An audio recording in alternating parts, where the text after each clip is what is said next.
pop-up thunderstorms and things like that. But at any rate, it's They haven't had that. nope, haven't had it. It's just been all good, clear weather and not real super hot. But anyway, perfect, and it's a good time that our tourism business is picking back up. The canoe rentals are putting floaters on the river, and things are looking pretty good. Going to get a little nice. stickier today, though. I Well, see that pop-up shower this afternoon, so get your hay done quick, Darrell. Hey, it's up fine. That's fine. I don't mind summer weather at all. Or hot. I'll deal with the hot better than the cold. I hear you. I can. You can. I don't know. Of course, cold weather you can put on clothes enough to keep warm, but cold weather just creates too many other issues. But I've always enjoyed summer. Always enjoyed summer. And summer in Dent County just doesn't get any better. I always like summer. I always like to be outside, and when you get a job done, and if you go back in, take a shower, you just feel so good, so refreshed. So hopefully a lot of people will be taking advantage of this day and this weekend and Father's Day as well. So we got a lot of stuff going on. Great Father's Day weekend. Sounds like maybe a chance of rain Saturday or Sunday. Yeah, we got a chance of rain, but it's anyway. not going to wash anything out. So if you got plans, you might get a little sprinkle or maybe a little bit of shower activity, but shouldn't wash it out. Barbecue grills should be going in full force. That is true. There's no doubt about it. There's no doubt about that at all. All righty. Well, first thing up, as we get ready to talk here, we had some jail tours last week. And, Darrell, I know that we kind of talked about the last time we got together, we recorded our program. And we talked about the jail tours being that way and had a nice contingent of people go through, over 290 people, right? I think something like that. Just less than 300 people took part in the jail tours. The Sheriff's Department organized those, had his staff taking groups of 5, 6, or 7 or so at a time through the jail, and they've done those on Wednesday, Thursday, Friday, and Saturday of last week, and they went really well. And my wife and our family, we went ahead and took a separate tour during the jail tours, and the staff, I thought, done a super job. Had lots of really great comments from people that went on the tours and seen the jail for the first time. And lots of really nice comments of folks I think were really genuinely impressed. And, if you hadn't seen a new modern jail, it's not really what you expect to see. Not a dungeon anymore, is it? Yeah. But the whole part of a jail is everything about a jail, as you're building it, is all about safety and security. Safety and security for the folks that are being housed, but safety and security of the people having to work in the jail as well, the staff. So I think folks were very impressed and very happy to see. It's not 100% complete. It's just very near. If if you went on the tour, you would have seen in the control room, it has tinted glass all the way around. It's a circular control room.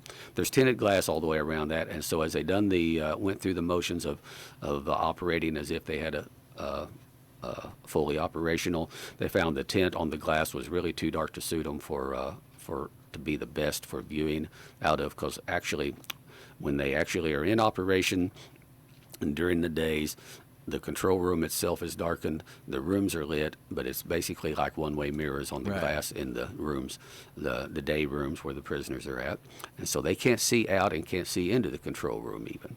But with the tint that they had on the glass, they found that it'd be better if they had a lighter tint on it, make visibility much better. So before they open completely, they'll go ahead, and I believe that glass will be in this week. They'll get that installed, and then they'll be getting ready to move prisoners and house prisoners in the new jail. But anyway, I thought the sheriff and I thought his staff done a great job of conducting the tours. I agree with you. I think they enjoyed it, and I think they really enjoyed the interaction with the folks who came through. And as I say, we really had a good turnout. I thought we would like to have had a big a big open house, ribbon cutting, and a public deal, but just under the circumstances with the social distancing things and stuff, why it just wasn't feasible. So really appreciate the sheriff and the staff doing this tour like they did. Yeah, and when they see the size of this jail, and Darrell, a couple of the people that I heard talking, is they didn't realize how big this jail was. And they thought, wow, you've got one group of cells here, one group of cells here, one group of cells here. And I think they were thinking it's just going to be like 25 or 30 cells. This is a very large prison for our area, and there would also could be a way for the county to make a little extra money, because you could house other prisoners from other counties who right now are in the same position we were for years. Right. Our jail's too small. Where do we put them? We will be housing some prisoners for other counties. There's no doubt, and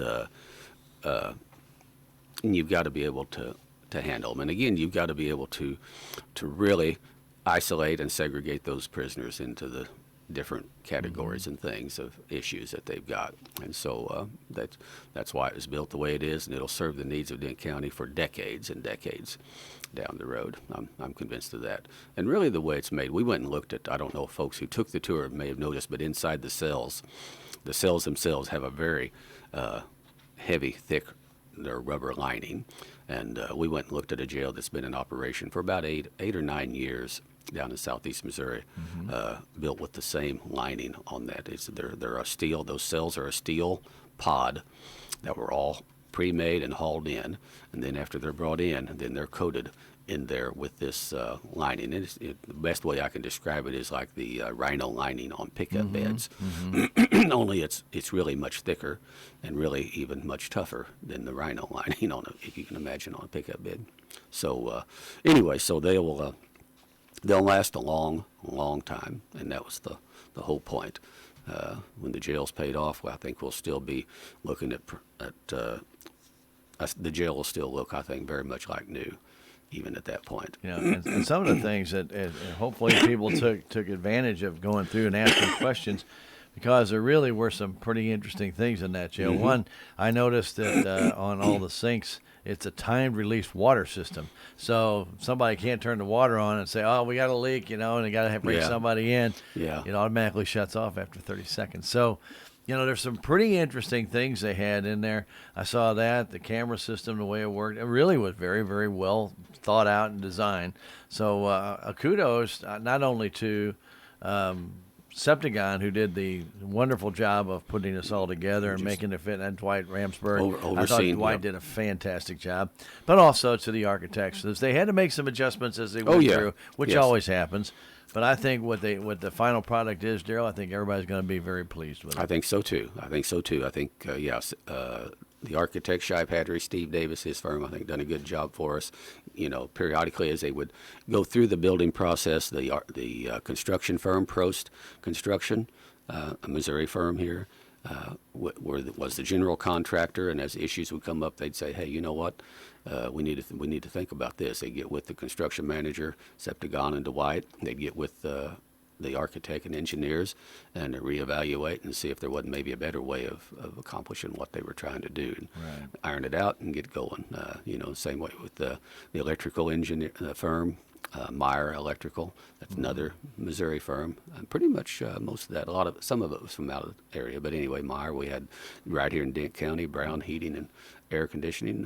HVA done all the HVAC work in the jail. So, yep, I'm very pleased with how it come out, and again how really everybody worked together to make sure that we ended up with what we wanted and what we needed and got there. So very, very nice, very nice facility. I heard lots of comments of folks felt they liked the exterior. People were wondering, and some thought it was going to be an all brick exterior. And I can tell you, we looked at that, and the architect pointed out, that would have been nice, except that all brick exterior would have added about another, I forget how many, I forget how much it was, hundreds of thousands of dollars to the cost. And what that exterior, it's a fiber concrete panels that are fastened on there, and they're used a lot in commercial construction in the cities and things. Served well, impervious. It should do nice, and I thought it'd come out looking very nice. And I had lots of folks said the same thing. But there's always, everybody has their own opinion of something that looks nice or doesn't. But anyway, most of all the comments we had, though, were extremely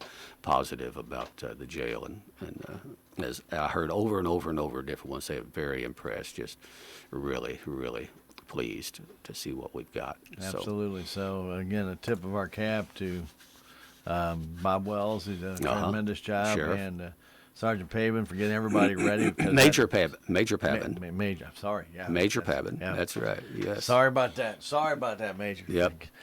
These does a great job. Are just Major Pavin is really the one kind of organized and things for the sheriff and getting staff hired and trained And and really, I mean, this is like it's like his baby. I mean, he's really proud of it, and he's really worked hard to make sure that the things that we need are there, and coordinating with again with the construction firm and with the construction management folks. And Major Pabin's been a very key for the Sheriff Wells in this whole. And let me say that this was not an easy thing for him to get these people instructed, because this was going on through the coronavirus Yes. 19. So to instruct these people, they were out at the Salem Community Center at the Armory in the big Yes. room Yeah. to keep their social distancing and stuff. So there was 19 or 20 additional jailers out there. These people are not all deputies. Matter of fact, I think only one's a deputy. Right. Very But, few actually. Yeah, and so these people are all just separate. They're just going to work at the jail. Right. That's it. Right. And boy, he did a great job out there of keeping them going and keeping them educated and training them the way they needed to be trained. Yeah. The coronavirus thing really set things back a little bit as far as timeline with everything for everybody, even suppliers, as we tried to get finished up, get going while we run into supply situations and stuff. But but again, you're right. Major Pabin really kept everything organized and going forward with the training of staff and so on. So kudos to Major Pabin and the whole Sheriff's Department staff. It's they've all spent a lot of time on it, but Major Pabin and Sheriff Wells have done a great job working together on this and keeping everything going. And so really appreciate it. But you know what? We can't give enough thanks to the people of Dent County, though, who are the ones who stepped up and said, yes, this needs to be, and we'll fund this and this. Exactly. And we're good. Let's go. Get her done. And that was my next comment, because they had to pass the sales tax. That's That would right. not only build it, but also maintain it. To operate and maintain. Yeah. Yep. And that's not. And speaking of sales tax, Darrell, There you go. why don't you just roll right into that, since you segued into that so nicely? Exactly. What a plan, right? Exactly. Okay, our sales tax revenue, we've had a great surprise here so far. This is interesting. While the state is suffering badly on revenues, and they're having to make adjustments to their budgets. Our June sales tax came in, and we get that somewhere around the first of the month, of each month. Our June sales tax, though, came in amazingly $50,000 year to date, up over $50,000 over June of last year. Actually, $50,000 just for the month of June collection. Now, we were down $20,000 year to date, so now we're up over $30,000. Right. So year to date for the general revenue and the law enforcement sales tax fund is up little over 6.4%, almost 6.5%.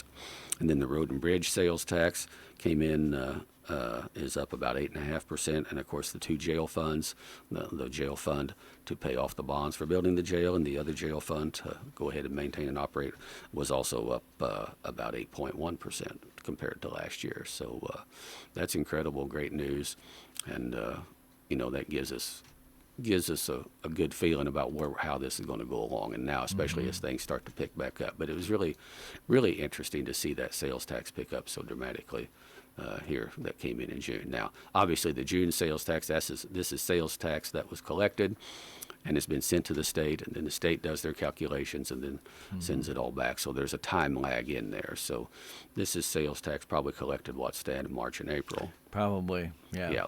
So, it's interesting while... And there's a timing effect there, too, Sure. as to when it And ends. there's some delinquent sales tax collections that factor in. But, it's interesting. Our tourism fund was down dramatically, though, is down about 50%, Right. roughly, for the monthly collections compared to normal. Well, and that would figure because actually when the coronavirus hit, and of course it's a lot more current because it comes directly from the campgrounds Right. and the motels, it comes directly to the collector's office, and then that's where that tourism tax is paid. So we don't have quite the time lag with things going to the state. But the tourism tax does reflect exactly the coronavirus hit of shutting down the campgrounds, Montauk basically being Right. shut down, the Motels. lodge, everything, the motels. I mean, it was terrible for our motel owners what happened to their business in what would normally have been an extremely, really busy time picking up with trout We had season Road open. Rally that The got road canceled, rally, and that's a and then biggie. turkey season, Right. all the various things that happen that keep those open. And generally then, though, we have that same thing, those people that are here at the motels and they're in town at the restaurants and spending money. But it's kind of interesting how much business picked up otherwise, and a lot of the restaurants picked up the slack somewhat with doing the drive-through and going ahead and staying in business however they could, and really glad to see that. So anyway, the sales tax is up for the month of June, so now we'll anxiously await here the 1st of July Yeah, to I'm see how afraid it goes as we go through. This thing's going to be like a roller coaster. Going to be I'm an afraid. adjustment there. I Yeah. feel, and I'm hoping not, but I feel it. And and working with the city on some of the things. This was their last collection before the fiscal year, for their fiscal year to end June 30th. And boy, sales taxes were all down, and they were thinking, we're going to have to make some adjustments in this. Well, fortunately, the June sales tax came back in to where every fund, I believe, in the city got just back over where they had budgeted, just above it, So, we'll. I think Parks and Rec fell $307 short. So Is that of their right? budget. Wow. So That's funny. so it's Wow. pretty close. That's pretty close. I know that the general revenue fund was over by about 20,000, but you can't tell, and nobody would have guessed. I think in June those kinds of funds coming in, but we'll take them. But like I said, July could end up having some type of adjustment because at the timing of when the June payment is made, things may have been starting to pick back up. Some people report sales tax weekly, like the big places like your Country Mart and Walmart. Some do it monthly and some do it quarterly. Yeah. So it all depends. In some places, obviously, like your restaurants and things of that nature that were pretty well shut down for a couple of weeks, you're going to feel that. Probably not until that July or August payment. Yeah. Now, while we're talking about that, and I didn't write these notes down on this, but we talked the last meeting about the CARES Act funding. Dent County received about $1.8 million in CARES Act money, and we have that in a fund right now, and it's sitting there. And out of that fund, we can pay, or businesses or not businesses yet. No, let me back up. For public entities that had expenses that can be directly related and tied to the COVID-19 situation that was going on, we have contracted with MRPC to handle the administration of this fund, taking applications and going through those applications and seeing that the proper documentation is there to allow us to go ahead and reimburse those public entities for those expenses. And public entities, I'm talking about the city of Salem, the schools, the county. We can reimburse for expenses that we've had or for expenses as we go along here now. We're going to actually, down at the jail, one thing that's left to install, backing up a little bit, is all around in the booking area, the plexiglass panels that will be constructed, mounted on stainless steel supports and bolted onto the booking area, what I want to say, desk or what have you. Countertop, yeah. And those will be, and actually that's a pretty extensive deal in itself right there. They decided to go ahead and add that in light of all that's happening and concerns over that with the coronavirus, and we can pay for some of those things we can pay out of this fund. So at any rate, schools, city, any public entity that has had expense needs to contact MRPC, talk to Kelly at 265-2993, 265-2993, Merrimack Regional Planning Commission. They're handling administration of that. They can help them, walk them through the process of getting an application and what documentation they'll need to provide, because we want to get that money to any public entity that has incurred expense, or as they're going through the process of getting ready and doing business and they're going to be incurring expenses, visit with them what we can do to get approval and get that done and get that money to them to pay for it, because there's going to be schools are going to be opening up and they're going to be doing some things that they need to do to get opened back up. There's another portion of that, though, that has to do with for private entities, and we're still working through that and looking for guidance. Matter of fact, when I get done here, I've got to get on a conference call that we're going to have with several of the commissioners and folks all over the state. It's with the Missouri State Treasurer's Office, and we're going to have somebody from the federal Department of the Treasury who is involved with this thing to give us better guidance and some information about what we can do on the private business side. There's money there, and we know if we find out for sure what's going to be considered allowable expenses out of that fund, then we want to get that money out to the private businesses as well that have suffered expense and see what we can do as far as what it can be used for private business, and I want to say, and also nonprofits that have suffered and as a result of the coronavirus. We want to get that out. That money's doing no good sitting there, and we know whatever monies aren't expended, we don't get to keep. The county doesn't keep. It has to go back, get sent back to the state, and so and this is now we have to use this money to cover any and all expenses related to COVID virus between now, or actually between going back to March and December 30th. So we don't know what's going to happen here as we go into the fall. So it isn't like we want to just give it all away. Give it all away right now and then find out come fall why we've got a mess and have something come up and that we'd have to need some money to cover. But we want to get this money out, the part of it especially that I'm anxious for, and I know Commissioner Larson and Commissioner Purcell the same way. We want to get this ironed out to where we can get this money out to those small businesses, private businesses that have suffered as a result of what's happened. And right, especially the service industries that were shut down. Exactly. I mean, now, I've got that conference call coming up here at 10, but we also have a meeting coming up this week on Wednesday afternoon over at the Phelps County Courthouse. Merrimack Regional Planning Commission has organized this meeting with Travis Elliott, who is staff attorney for Missouri Association of Counties. He's been working on this extensively as to what we can do and what we can't do and getting that money out. And he's also been working with auditors to get their determination, their interpretation. And again, so I think this week we'll get some pretty good information and we can be rolling this out. We will make that information available both here with you on the radio stand, through newspaper, through our commission meetings, and whatever way we can once we get that done. But again, that will be an application process for people to contact Merrimack Regional Planning Commission. And again, that's 265-2993. If you're private business, no real need yet to talk to them. However, it wouldn't be bad, if you have an idea about some expenses that you're going to have because of COVID-19, it wouldn't hurt if you call over there and share that with Kelly so that as we're trying to get information from the feds, that we can run that by them. What do you think about businesses that are going to have these expenses? Is it okay for us to pay these? So that's some of the things. I had one of the local canoe rental folks contact me about the program, and I had him, if he would, please contact Kelly over at MRPC and share with her what some of his expenses was he envisioned having and trying to get back in business and operate this summer and so on, because that's what we want to do. We want to get this money out there. Like I say, it's just sitting there serving no purpose, nobody any good. So we'll be getting that money out at the end of these. There'll be a very small, I think it's a fairly small amount of it that ends up being used as far as by the public entity part.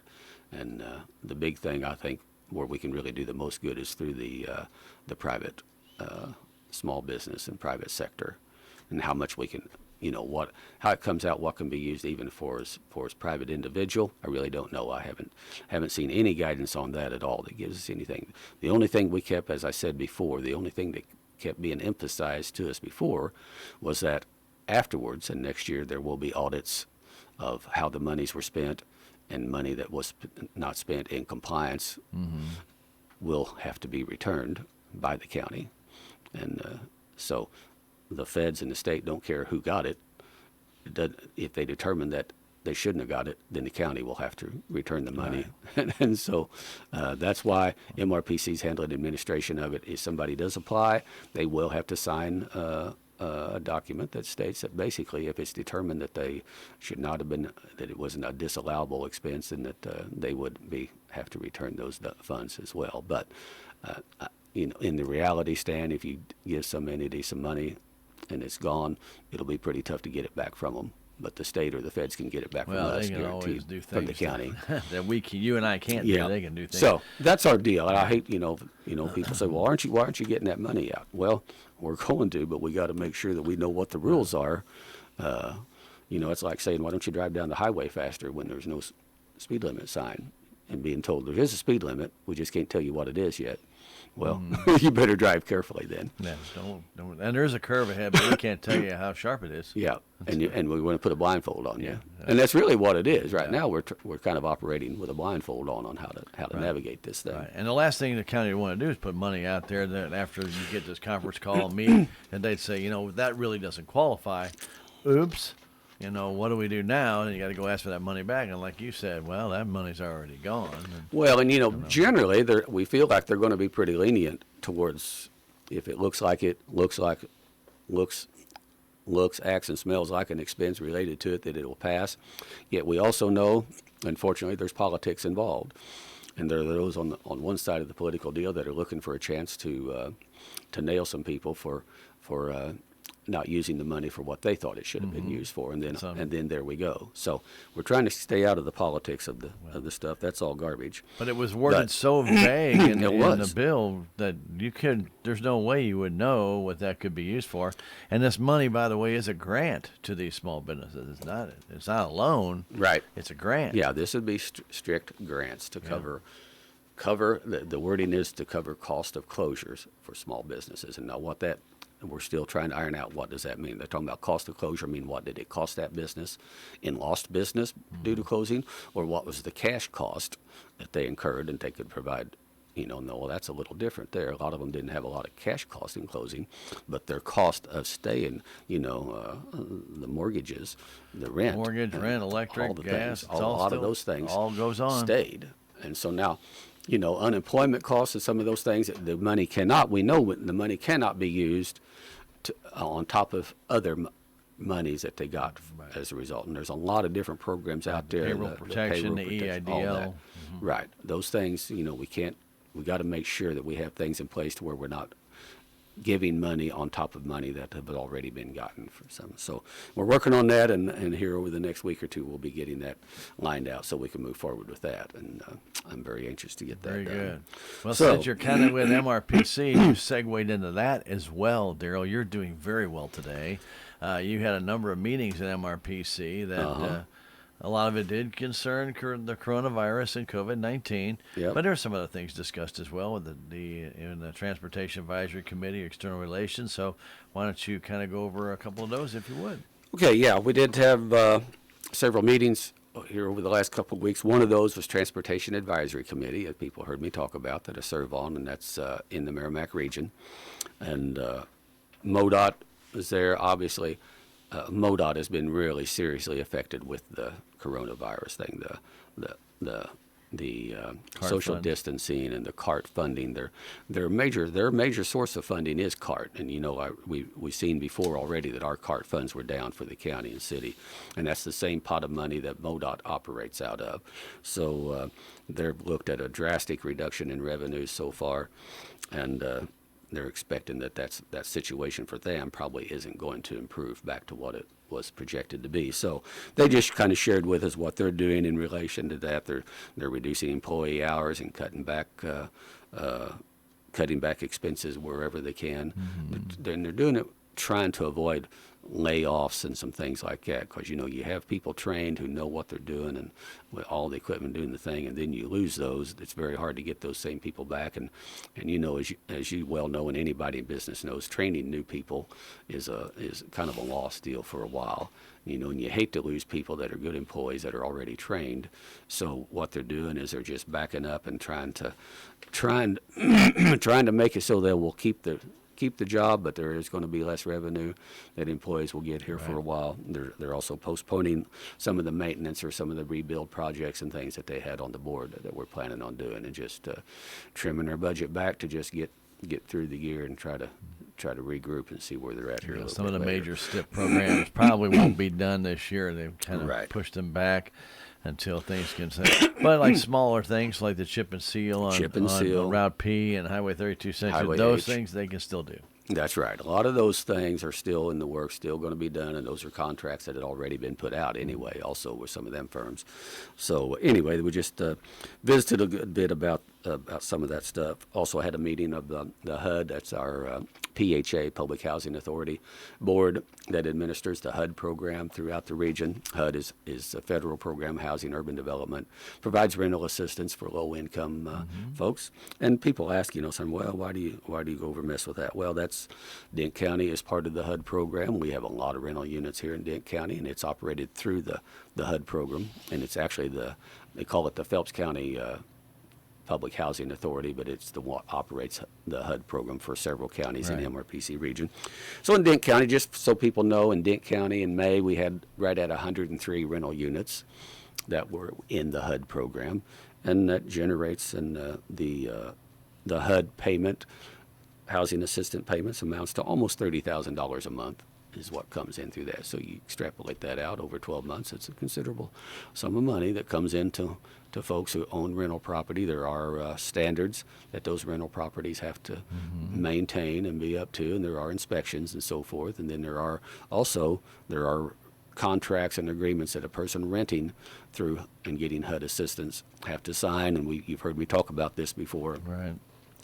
People that rent and are able to get HUD assistance need to read those contracts carefully, because they spell out how many people can even be living in the house, and it spells out there can be no illegal activities and some things like that happening. And if that's the case, then their HUD program assistance is shut off completely. And it's up to the landlord if they want to kick them out or whatever from if they violated their terms. But any of those things will violate the terms of their contract to get HUD rental assistance, and that usually is pretty much the end of the road for that. And if it's an illegal activity, they're shut off for a couple of 3 years. So anyway, I just want to give people an idea that what HUD's impact is for us on those rental things in Dent County, and why I go over to those meetings to keep track of what's happening and any changes that we have to make and so on and so forth. Sure. So about, as I say, it's surprising, 103 units just here in Dent County that are rented. Talking $360,000 in a year. That's so just roughly, yep.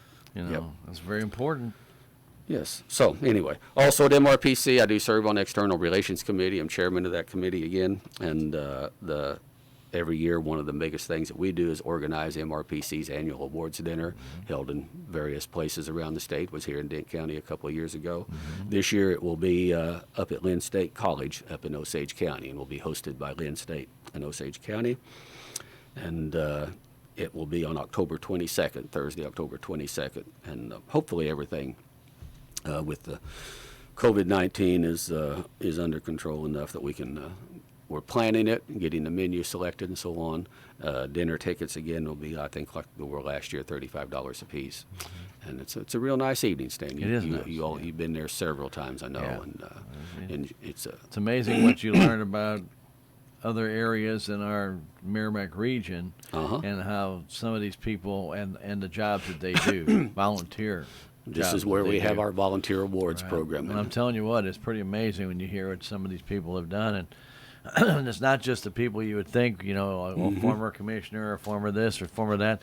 It's just sometimes a group of people come out of nowhere to decide they want to do something positive, or it might even be an individual that might feel if they can do something to help out. Maybe they've got a handicap of some kind, and they just want to be able to do something. And you never know. I mean, there's been some incredible stories that have come out. It's amazing to see how much just the ordinary people are the ones who rise to the top and stand up and get things done. We see that in our community here, and then all across the Merrimack region. And that's why we do this. We want to recognize those. Each county is. And the people aren't doing it for the glory. That's the thing. They're not doing it to try and make headlines. They're not trying to make a statement. They're not trying, all the different things you see nowadays are trying to make statements. So we're going to have an assembly and we're going to protest and stuff. These people don't do that. They do everything very quiet, and very underneath the radar. I like to put it that way. So the end result is all that matters. They don't care how it gets done or who does it. And it's just that, hey, if we can get it done, it's going to help our area, going to help our community, going to help our region, and that's what they do, and they're very good at this. There's a lot of great people out there. It's what makes everything work. Yep, in all of our communities, it sure is. And as you say, most of the folks are usually very humbled, very surprised, and very humbled that they're being recognized, because and most of them will quickly point out, well, other people they feel it's usually done more than they have, but it's just good that we are able to recognize them. And we've had lots here in Dent County. I've been very proud and fortunate to be able to nominate several here in Dent County. And we have a top award called the Eugene E. Northern Award. That is out of all those that are nominated, we picked one for just really outstanding above and beyond service. But really, they're all very worthy. And sometimes it's very, very hard to pick one for that one top award. Very hard, but anyway. So I did want to mention that. One other meeting that did have this past week was the Ozark River Solid Waste Management District, and the full council met, and I do serve as an officer on that board. I'm vice chairman of that board, and we did meet re-elected officers. I'll be vice chairman again. And I do want folks to keep in mind that we're going to have about another $150,000 available for waste reduction and recycling grants, and that grant application, I don't have that note down with me, but that grant application is available. If it's not available right now, it will be shortly. So, and the deadline will be in August. So if anybody has some thoughts or ideas of something for a waste reduction recycling project, you want to kind of bounce that off, call over to MRPC at 265-2993. Talk to Jill Hollowell, and she can help you with that as far as about what your idea is and what might work and what probably wouldn't work, help you at the time, get you an application, and there'll be a grant application workshop even here in July that they'll be putting on. So call Jill Hollowell, and if you're thinking about something like that, call Jill Hollowell at MRPC 265-2993, and she can walk you through some of that information, and because that's what the money's there for. That money comes from tipping fees at the landfills, and by law, the landfill operators have to send that money to the Department of Natural Resources, and Natural Resources then sends that money back to those districts where a landfill is located. And the whole point of that is simply to encourage recycling and waste reduction, and to reduce the amount of material going into the landfills. Right. You can imagine landfills, how many years down the road can we keep filling up landfills and finding good places where you can even have an safe operating landfill. Right. So, Absolutely. And they part of what they do is just like the electronics collection that was held here about 3.5 weeks ago. very good collection. And 2.5 tons of electronics were collected. 96 people came through that day, and About 1.5 tons of tires. about 1.74 tons of There we tires go. and 1.5 tons of white goods, which is your Yeah. microwaves, stoves, Yeah. refrigerators, things of that nature. So, yeah. Thank the Ozark River Solid Waste Management District for that, as they help pay for that as well, and bringing that into our community. And that's always nice to have right here. Get rid of those monitors and old computers and things of that nature. Anything with a cord on it, you can take in, and they can go through that and say there's a lot of natural fine materials that are put into those different types of electronics that can be taken back out. Right. So reused. And there's a lot of those materials that need to be taken out before the rest of that thing is taken to the landfill. Right. That's materials that can be reused that we really don't need in the landfills. Exactly. Yeah, heavy metals and some things. So Very good. can be Also, captured. at the MRPC meeting, you had something on Naturally Merrimack. Yes, backing up to MRPC, the main part of the program was about Naturally Merrimack, and the Naturally Merrimack program is it's kind of a consortium of different businesses and things, and it's meant to help grow agritourism businesses in the Merrimack region, and it's through collective marketing efforts, and it's really interesting. If you go online, just go to naturallymerrimack.org, and it'll pull it up, and it'll show all the various different entities and people. They're finding people are pulling that up now. It's kind of interesting. Some businesses really picked up on the website of folks not wanting to travel as far as they usually have because of coronavirus concerns, but they're wanting to take a day trip, and they're finding there's some interesting places on this naturallymerrimack.org website. And so But some pretty interesting businesses out there that I'm sure you probably didn't even know existed. Yeah. Yes, exactly.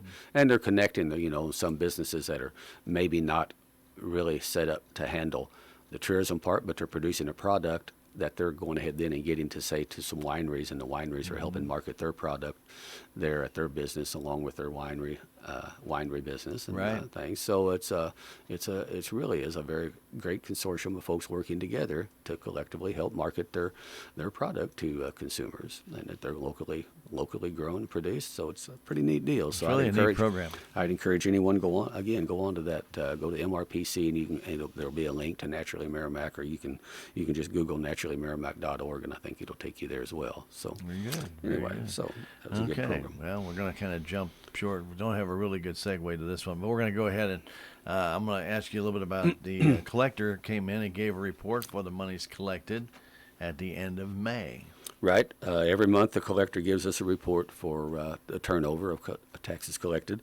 For the month of May, the taxes that have been collected turned over was about $22,000 over what May of 2019 was last year. It's interesting. She pointed out that one of the things that came into play was the Stimulus money? Stimulus money that people got. And he said, and several people came in and commented that since they got this money, kind of unexpected, they were going ahead and paying some of their back taxes and things and getting caught up. So that really contributed to some. It probably didn't get spent in the economy maybe where the intention was when that stimulus money was put out, but people used it for what was important. She did want to remind folks, though, that for people who have delinquent taxes, that if your delinquent taxes back to 2017 aren't paid by June the 30th, then they will face delinquent tax sale of that property at the courthouse on August 24th. So they need to get that taken care of by June the 30th. Right, and you remember you can't use the check anymore because that date has passed, June 15th. Yep. So you can pay with your credit card or debit card or a cashier's check or cash. That's the only way you can pay it. And make sure you pay it by June 30th, because if it goes to July 1st, then they add another $25 on, because they will be advertising those properties in the Salem News, and you'll have to pay for that. And those fees and penalties are set by the state statute. Now, what happens July 1st is that not only the 2017 taxes are due, Darrell, but you know what else? So the 2018 and 19 taxes, they're all due at that time. They'll have to be paid. And they have to be paid They can't entirely. You can't pay partial. So right now, just take care of 2017. If you don't know what it is, you can call the collector's office. They can give you all the details, or just stop by the courthouse and ask what you still owe. They can tell you. Pay it up, and you'll be good. Yep. I want to back up a little bit. We talked a little bit about tourism fund being down. Bill Ard came in, visited with the commission. Bill has been serving as a member on the tourism board for a number of years, and they are limited to how many years they can serve, and his term is up, and so he's having to leave. So we are going to need someone to replace Bill Ard. And again, Bill done a great job. Bill operates, for those who don't know Bill Ard, if you go down to Montauk, down 119, up at the junction of VV Highway, is up there is Happy Pappy's Campground, and they got the store right there at the junction. And Bill does a great job with that, and done a great job representing tourism interest on the board. But we do need someone to replace him with, and it's got to be somebody who is actively involved in tourism business in one way or another. Either an owner, a manager, employee, something. Campground operator, motel owner, operator, something. But at any rate, so if anybody would be interested in helping with that, because what they do is help get the monies distributed for tourism promotion. That's the whole point of the tourism board. So anyway, please let Bill know, or let the commission know that you'd be interested, and we will be appointing somebody to replace Bill Ard. Very good. Go ahead. Well, I just wanted to mention, while we was talking tourism and different things there, we had a kind of an interesting deal come up, so I do want to emphasize to folks, anybody who's wanting to use the courthouse square for any activity, every year the club comes in September and uses the courthouse square for a car show, and it's a big activity. There's all kinds of things going on there, and it's just fun and neat deal. But they come in ahead of time, get permission from the county commission to use that. And doing so, we know who's in charge and who's responsible for making sure things are cleaned up, and so on and so forth. And that's fine. We're good with that.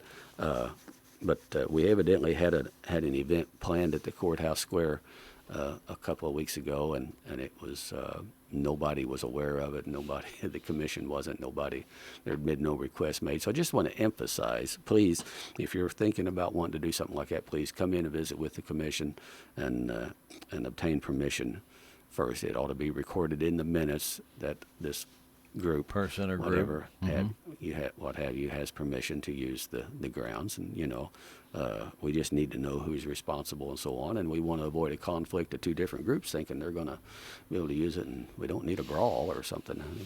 two groups up there fighting draw over more using. people, though, Darrell. Yeah, well, it might do. No, I'm kidding about that, of course, but we don't want two different groups thinking they can do something, conduct an event. You wouldn't want to have two different outfits trying to conduct a car show at the same time or anything like it. Just doesn't work. So please be respectful of that. Nobody would want some outfit coming to use their front lawn and property without asking first. And makes a little sense. Kind of the same thing, Make a little sense. Yeah. One of the other things that the MRPC that we haven't talked about is that they did remind people about getting your census in. Yes. Yes, would remind folks of that. Thank you, Stan. Would remind folks, please do get your census information. It's not hard to do, and if you haven't gotten it, somebody will be contacting you. But please do make every effort to get that accurate census information in, because if nothing else, even those numbers as they come in determine how many congressmen we even have. We actually lost a congressman a couple of years ago, just in numbers wise, and just because the census changed enough, and they really felt like that if all of the numbers had been sent in, and if everybody had been counted, we probably would not have lost that seat. And that's just one seat, but that's a seat in Congress. That's your representation. So anyway, it does make a difference. It makes a difference even too on all kinds of things having to do with federal dollars that come back to the state. So please do think about getting that in. Where there are several counties that have a little higher percentage of Dent, one or two that had a little lower percentage than Dent County. So we're not real bad, but I do want to emphasize to folks that need to get their census information sent in. You can go online and do it. A lot of it came in the mail, but check that out or just be aware and get that information. We all know COVID-19 hit in the middle of all the census, Right. so there have not been anybody out knocking on doors, and probably won't be until probably July. But they are training some people to get out there. But the thing is, Darrell, I think you reported it was like 42.7% of the Dent County households had responded. Right. 42.7% is not enough. Isn't even half of them. No. So we need a lot more, and they'll be continuing on that, and they will come to your door if you don't respond. And so They will. They'll make every effort. You can go to get online and do it, everybody. and it really is easy. If you still have the card they sent you way back when, you can call a number. You can actually do it that way. You can fill out a form. You can get a form. And really, I think I did one on a form and I did one online, just because I wanted to do them both each way. I think it took all of 5 minutes. Right. It takes very little time. Very little. Right. Yep. Very Okay. good. That's about all I've got other than election. Excuse me. Yeah. Elections are coming up August 4th primary. The last day to register to vote for the August 4th primary will be July the 8th. June the 23rd, absentee voting actually starts for that August 4th primary. Amazing, yes. And July 22nd will be the last day to mail out ballots. So keep that in mind. And if a person hadn't noticed a few signs going up along the roads and things, why, there's an election going on. Mm-hmm. So Been pretty quiet, though. so far, with everything else. yeah, Been pretty quiet, it's been an interesting. And I really feel for all the candidates this year. How do you campaign this year with the coronavirus, COVID-19 concerns? Some people don't want anybody knocking on their doors, and I understand that, and other people don't really care, and it really leaves candidates in a bit of a quandary on how to respond and handle it. But anyway. It is what it is. We'll be back July the 2nd or 3rd? Was that Third. We'll be back here All right. July the 3rd, right before the 4th of July parade. There you go. I understand the 4th of July That is parade actually a holiday. will be Yeah. held. July the 3rd's a holiday? Yeah. Is that right? Yep. I'll be, not for me. How about you? Yeah, I'll be in Detroit. Maybe. Oh, well, I'll be here, folks. Yeah, One I'll way. be here You with know, you. I don't know. We'll see. Actually, we might end up record having it. to tape this program earlier in the week too. There for that week. I But don't it know. is like but the we'll courthouse see. should be closed that day. But we will be on the air here on July the 3rd. Okay. Yes, we will have a program here for you. No That's doubt right. about that. One way or the other. One way or another, but We're like the postman. Rain, sleet, we're hail, better fog, than the whatever. postman. We're Yeah, that's right. That's right. Because every now and then. No, I'm not. No, I'm going to back up. I'm not going to say that. No, man, I'm going to tell you what. I've seen them postal people out there in the nastiest weather imaginable. My hat's agree. off to those guys. I agree. My hat's off to anybody in uniform, including the postman. I agree. There's some days out there you couldn't pay me to go deliver mail. That's right. You know, that's out right. there in thunderstorms or out there when it's 115 degrees in the shade Yep. and they're walking between places. So we're sitting here in the nice, cool, dry, and it's warm if it's winter, and them guys are out there getting it done. So I admire them. Didn't intend for that to be, but we'll make this hats off to Postman Actually, Day. the individuals I have no problem with. I have a problem with the postal system and why you have to send mail from Salem to Springfield to get it back to Salem. Yeah, I you can't would- figure that one You out. would think there'd be a better way, but Well, there used to be a better way. I mean, if you drop something off locally, you got it the next day. Now, you may wait 5-6 days Yeah. to get it back. But it has nothing to do with our postal delivery. Our carriers, they do a great job. But yep, they sure do. it's the postal service itself now going all electronic, and I'm not sure that was a real good idea, but anyway, Well, not for sometimes- me to determine, right? Sometimes technology works against us, Yeah, but that's sure. that's a subject for a whole nother program. Sure is. Well, we want to first off wish Darrell and his family, and of course, happy Father's Day. Thank you. For Thank you. Darrell and his family. I'm sure you guys will have a good Father's Day celebration and stuff. We want to wish him that. We also want to thank Darrell for doing this program. He does provide a lot more information. We talked a little bit about the jail today and information about your taxes and why it's important. All this you're not going to find in the paper. You won't find on our radio report. Even though they are getting longer, it seems like those stories getting to be 3 pages long. And sooner or later, we'll probably have 2 commissioner meetings again instead of just 1 a week. But for right now, that's doing the job. But 1 on Mondays only. Yeah, Right. But I want to thank Darrell for coming in. He does pay for this program out of his own pocket. There are no tax dollars, no COVID-19 dollars, Nope. no dollars of any kind provided by the county or any other trust to make this happen. We do appreciate Darrell doing that. And he does this to keep you informed about what's going on in your county, which we also appreciate. Thank you, Stan. I do appreciate the opportunity. Now, hope folks heard some tidbits of information that they didn't know and help fill in the blanks a little bit as to what's going on and why. And so we will be back here in a couple of weeks. And until then, I hope everyone does have a very happy Father's Day. And, but we'll be back in a couple of weeks. Until then, I hope everyone will be safe, happy, healthy.